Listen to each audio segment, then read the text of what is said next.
Profeti alayhi salam I ka thirrë njerëzit në fillim në fjalën la ilaha illallah. Dhe tërë thirrja e tij ka qenë për fjalën la ilaha illallah, për themelin e Islamit. Madje kur I dërgonte thirrsat për të thirrë pra njerëzit në Islam, I porosiste ata për fjalën la ilaha illallah.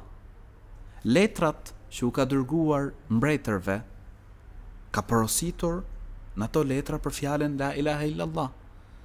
A mund të na flasësh për rëndësinë që ka fjala la ilaha illallah për thirrjen në Islam?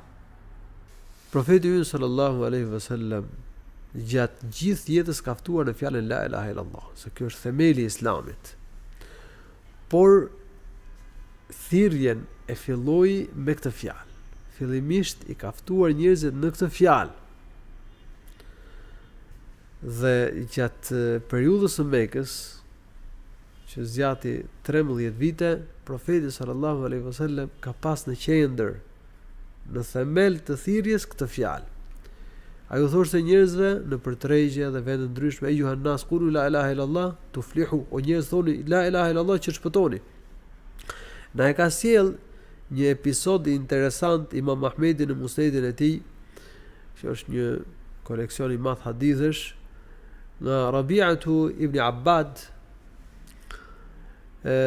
I cili ka treguar, por tregon për një moment para se të kishte pranuar Islamin. Thonë ka parë profetin në tregun Dhil Mejaz, kur po u bonte thirrje njerëzve: "O njerëz, thoni fjalën la ilaha illallah që shpëtoni."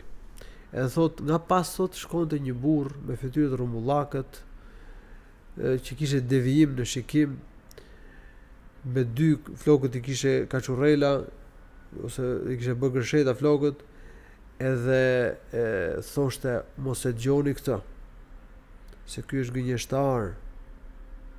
Pyeta, kush është ky që I fton njerëzit në fjalën la ilaha illallah?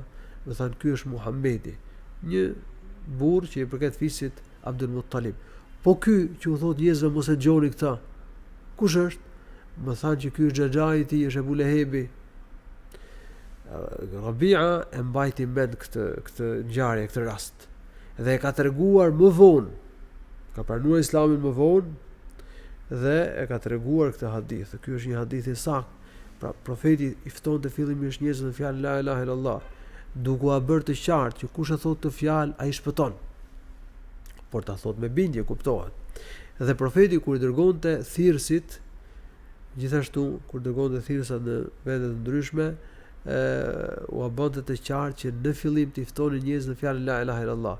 Kemi një hadith në Sahih Buharit se profeti kur e ka dërguar Muadhin në Yemen, I tha: "Ti po shkon tek disa njerëz që janë I thar libri, hebrej ose krishterë.